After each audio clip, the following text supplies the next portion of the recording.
में हम जिन बच्चों को हम कैटर करते हैं वो गरीबों के बच्चे होते हैं और उनके पास फ़ीस अदा करने के पैसे नहीं होते। तो इसलिए हमने जो फ़ीस रखी है मिनिमम तरीन फ़ीस है। पूरे सेमेस्टर की फ़ीस कुछ डिपार्टमेंट में 6,000 रुपये है और कुछ डिपार्टमेंट में 11,000 रुपये है। हमारी फार्मेसी की भी 6 महीने की फ़ीस जो है 20,000 रुपये है। और ये फ़ीस जो बच्चों से हम लेते हैं दिस इज़ वो रिफंडेबल है। हम वो फ़ीस बच्चों को वापस करते हैं दो कंडीशन पे। पहला कंडीशन ये है कि बच्चा अगर 80% क्लास अटेंड करे और दूसरी कंडीशन ये है कि अगर 2.5 GPA स्कोर करे तो उसकी फ़ीस वापस। हम सारे बच्चों को फ़ीस वापस कर देते हैं। तो इसकी वजह से आप देखें कि हमारे पास जो डिसिप्लिन का लेवल है आप सोच नहीं सकते कि वो बच्चा 80% के बजाय 100% क्लास अटेंड करता है और 2.5 GPA के बजाय 3.5 GPA जाता है, क्योंकि उसको हमने एक इंसेंटिव दिया हुआ है, छोटा सा इंसेंटिव, एक छोटी सी फीस है। हम चाहते हैं कि ये जो पॉलिसी है सेंट्रल गवर्नमेंट की पॉलिसी है हमारी यूनिवर्सिटी के हवाले से, क्योंकि हम जो हमारे फीस में कोई खास इनकम है ही नहीं हमारे, लेकिन हम जो समझते हैं कि जो भी रिसोर्सेज हमारे पास आते हैं वो किसी न किसी तरीके से हम बच्चों पर खर्च करें, उसको बच्चों को हर तरह से डेवलप करने की कोशिश करें, उनकी फैसिलिटीज़ को बढ़ाने की कोशिश करें, उनको हम इस काबिल करें कि वो अच्छा हम ज़कात नहीं दे रहे हैं उनको, हमने जानबूझकर उसको हमने कहा कि you should earn it, condition to earn it. मुफ्त में देना तो आसान है ना, स्टिपेंड देना आसान है, it's not free, you have to earn it. बच्चा क्लेम करेगा कि मुझे ये पैसे वापस करेगा, उसके लिए वो मेहनत करेगा। हाँ वो मेहनत करेगा और क्लेम करेगा, उसकी ऑनर जो है मेंटेन होगी, उसकी डिग्निटी जो है वो मेंटेन होगी। ब्यूटीफुल। हम फ्री में देंगे तो डिग्निटी खराब हो जाएगी उसकी। ब्यूटीफुल। हमने उसके ऑनर जो है डेवलप करने की बात की है। तो इस तरह से जो है हम कोशिश कर रहे हैं कि इस यूनिवर्सिटी को हम और आगे ले जाएं। अभी हमारे पास 3230 स्टूडेंट हैं, हमारे पास 3230 स्टूडेंट हैं हमारे पास, जो पूरे कराची से जो आते हैं। और इत्तेफाक है कि आप जिन दिनों में आए हैं कि कोरोना की वजह से हमारे स्टूडेंट का आना यहाँ पर मना है। इंशाल्लाह जब हालात सही होंगे आप खुद आके देखिएगा कि हमारी यूनिवर्सिटी के बच्चे कितने जीनियस, कितने टैलेंटेड और कितने डिसिप्लिन हैं। सर एक छोटा सा मसला और आपसे डिस्कस करना चाहूँगा मैं खुद। जी मैं रिजवान फैक्ट्री वाला मेरा नाम है और मैं लोगों को फैक्ट्रियाँ लगाना सिखाता हूँ। ग्रेट। उसमें ये है कि जो बड़ी फैक्ट्रीज थी जो करोड़ों रुपए की थी, छोटी फैक्ट्रियाँ खुद बनाई हैं। उनको छोटा फ़र्ज़ करो सरफ़ की फैक्ट्री थी तो अरबों रुपए में थी, अब वो तकरीबन 40,000 रुपये में पूरा सेटअप बना दिया कि एक आदमी 40,000 रुपये की फैक्ट्री ख़रीद के सरफ़ का कारोबार कर सकता है प्रॉपर। इस तरह की मतलब कम व बेश कोई 30 से 40 के दरमियान फैक्ट्रियाँ बना दी। सवाल आपसे ये था कि जो मैं मसला मेरे साथ दरपेश है वो ये है कि लोग सवाल करते हैं, मुख्तलिफ़ स्टूडेंट्स ख़ास तौर में, वो एमफिल भी होते हैं, कई पीएचडी स्टूडेंट्स भी होते हैं, कुछ मास्टर करके भी आए होते हैं मुख्तलिफ़ सब्जेक्ट्स के, लेकिन उनका इशू ये होता है कि उनको नौकरी नहीं मिल रही होती। जब नौकरी नहीं मिल रही होती तो वो कारोबार के लिए हमारे साथ रब्ता करते हैं, डिस्कशन करते हैं कि यार मैं कौन सा कारोबार करूँ, क्या करूँ।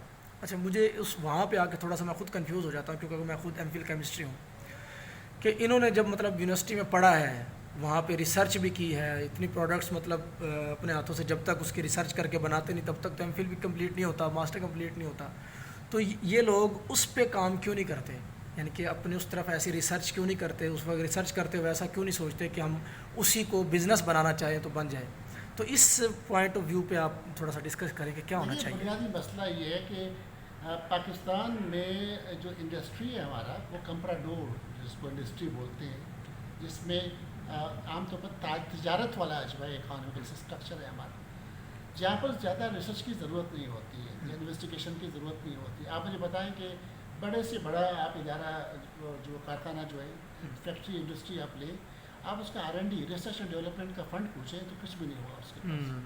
तो जब तक हम इनोवेशन की तरफ जाएंगे नहीं, जब तक हम डेवलपमेंट की तरफ जाएंगे नहीं, तब तक ऐसे लोगों की खपत नहीं होगी हमारे पास। जब हम कल्चर आप रिसर्च को डेवलप करेंगे, हमें इनोवेट करना है, आगे जाना है, चीज़ें चेंज करनी है, तब जाके जो है हम जो है रिसर्च ओरिएंटेड लोगों को उस मार्केट में ला सकते हैं। ये बुनियादी तौर पर इश्यूज़ है हमारे पास। ऐसे ही सर मुझे जब रेहान भाई ने इधर बुलाया تو یہاں پہ آ کے میں نے دیکھا کہ سندھ میں کیلا بہت زیادہ ہے. میں نے خود کیلے پہ جب ریسرچ کی پورے اس پہ درخت پہ، تو پتوں سے ہربل سوپ بھی بنایا، پتوں سے ڈسپوزیبل ڈشز، پلیٹیں، اس طرح کی چیزیں ہاں بنائی. ریسرچ کی نا یہاں پہ آ کے. اس کے بعد جو اس کا فائبرز تھا اس سے کاغذ بنایا، اسی سے لیکوڈ جو اس کے اندر تھا 74%، اس کا سٹارچ بنایا. صدیوں سے ہمارے پاس کیلا موجود جی. ہے. ہم نے کتنے ریسرچ کی لگتے ہیں. یہاں پہ میں دیکھ رہا تھا کہ سارے جلاتے ہیں. اب کوشش کی ہے لوگوں کو اویئر کرنے کی کہ یار یہ آپ کا مہنگے داموں بک سکتا ہے، تو آپ کیوں نہیں کرتے؟ جلانا کتنا نقصان دہ اور ایک یوٹیلائزیبل چیز ہے، اس کو آپ جلا رہے ہیں، ضائع کر رہے ہیں. تو یہ چیزیں تو ہمارے پاس انڈسٹریز ہیں نہیں، بیسیکلی کمپنیاں اور کارخانے ہیں ہمارے پاس. ایسے ہی ہے. ہم نے انڈسٹری بلڈ ہی نہیں کی نا ہم نے، کیونکہ ہمارا جو بیسیکلی جو کارخانے دار ہے وہ بیچارہ عطاب میں رہتا ہے. ہمارے پاس خوشحال ہے تاجر، وہ باہر سے لاتا ہے، دو آنے کا کمیشن لیتا ہے اور بیچ دیتا ہے، اس کو لاس نہیں ہوتا ہے. ایسے ہی. اور کارخانے والا ہر چیز کی مصیبت اس کے اوپر ہوتی ہے. لوڈ شیڈنگ ہے، اسٹرائک ہے، لوگوں کے پرابلم ہے، ایشوز ہیں، وہ بیچارہ. اور اسی لیے ہمارے جو تاجر ہے وہ پاورفل ہے، وہ چاہتا ہے کہ کارخانے لگے ہی نہ یہاں پر. گاڑی باہر سے آئے، دوائی باہر سے آئے، میڈیسن باہر سے آئے، ایون پانی باہر سے آ رہا ہے. جی جی ایسے ہی ہے. قلم ہے، پین ہے، صابن ہے، ٹوتھ پیسٹ ہے. ابھی بھی آپ دیکھیں کہ میں کہہ رہا تھا نا کہ آپ کا انگریز گیا نہیں یہاں سے. آپ اٹھا کے دیکھیں، سیبا ویگی سے لے کر آئس سے لے کر آپ کسی بھی جگہ پہ جا کے دیکھیں، بناکا سے لے کر میکلین سے لے کر آج جتنے بھی ٹوتھ پیسٹ آپ دیکھیں گے، جتنے بھی پاؤڈر دیکھیں گے، سب فارن انویسٹمنٹ ہے. کھانے پینے کی چیزوں کا بھی وہ آ گئے ہیں، ہر چیز پہ وہ آ گئے ہیں، وہ لیڈ کر رہے ہیں.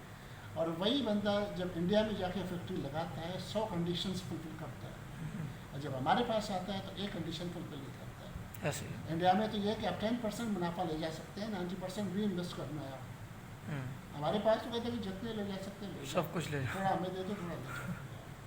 تو ہم نے یہ جو سسٹم ہے، ان سسٹم کو بنانا چاہیے، بلڈ کرنا چاہیے، آنیسٹی ہونی چاہیے. ہم نے اپنی فشنگ انڈسٹری تباہ کر دی، ہم نے اپنی ایگریکلچر تباہ کر دی. ہمارے پاس اب دیکھیں نا، ہم نے اپنے اس ملک کے ساتھ ہم نے وفا نہیں کیا. ریئلی مجھے دکھ ہوتا ہے یہ. ہمیں اللہ تعالیٰ نے واقعی جس کی بھی وجہ سے ہو ایک ایسا ملک ملا جس میں اتنے سیزنز ہیں، 8 سیزنز ہیں، جب ہر طرح کی چیز نعمتیں موجود ہیں. لیکن ہم نے کیا کیا کہ اپنے لوگوں کو ناراض کیا ہوا ہے. ہمارے لوگ ہم سے خوش نہیں ہیں، ہمارے لوگ پریشان ہیں، بے روزگار ہیں، بیمار ہیں، اور ہمارے ریسورسز کا جو منبع ہے وہ کم ہوتے جا رہے ہیں، اور ہماری پریشانیاں بڑھتی جا رہی ہیں. لیکن ابھی بھی جو ہے ہم اوش کے ناخن نہیں لے رہے ہیں ابھی بھی. لیکن نا امیدی گناہ ہے. اب لیکن آپ دیکھیں کہ آج آپ لوگ آ گئے، ایک اور امید مجھے مل گئی. بالکل سر. آپ کے آنے سے ایک اور امید مجھے مل گئی کہ چلو ہم آگے جا سکتے ہیں ابھی بھی انشاءاللہ. اس طرح سر بہت سارے سیگمنٹس ہیں سوسائٹی میں جو اپنا اپنا کام کر رہے ہیں. ان کو اس کا انٹیگریشن تھوڑا سا گریجولی ہو جائے گا. ہو جائے گا انشاءاللہ. میں نے یہاں پر 600 بچوں کو ایس اے پی سرٹیفکیشن کروایا تھا، ایس اے پی کروایا تھا 600 بچوں کو، اور فری میں. ایسے دانش بھائی یہاں پہ نا ریسرچ سینٹر بننا بہت ضروری ہے. 600 بچوں کو جو ہے 600 بچوں کو ہم نے ایس اے پی سرٹیفکیشن جو جرمنی کی ہوتی ہے، اور وہ بچے یہاں سے ایم پی اے یا کچھ اور ڈگری کر کے چلے گئے باہر مارکیٹ میں. جب انہوں نے کہا کہ ہم نے ایس اے پی بھی کیا ہوا ہے، اچھا ایس اے پی بھی کیا ہوا ہے آپ نے، اس کو نوکری مل جاتی ہے. اور ہمارا لیاری کا یا لیاری جیسے لوگ جو رہتے ہیں، ارننگ بلیڈ ارننگ سب سے بڑا مسئلہ ہے. تو اس کو بیچارہ 25,000 روپے بھی کام کر لیتا ہے. آئی بی اے میں ایک بچہ جا کے پڑھتا ہے تو 2 لاکھ روپیہ پر سیمسٹر دیتا ہے، وہ 25,000 روپے کام نہیں کرے گا. ایسے ہی ہے. یہ مجھے کہتے ہیں کہ ٹھیک ہے میں تو 25,000 روپے کروں گا، 30-40,000 ہو جائیں گے آہستہ آہستہ میں. ایسے ہی. تو لیکن وہ ایس سی پی کی بات جب جاتے تھے تو 40, 50, 60, 70,000. آج ہمارے پاس جو ہے وہ بہت سارے بچے باہر چلے گئے. اب یہ دیکھ کے نا یار اس کو ہو گیا تو میرا بھی کر کے. بہت شکریہ.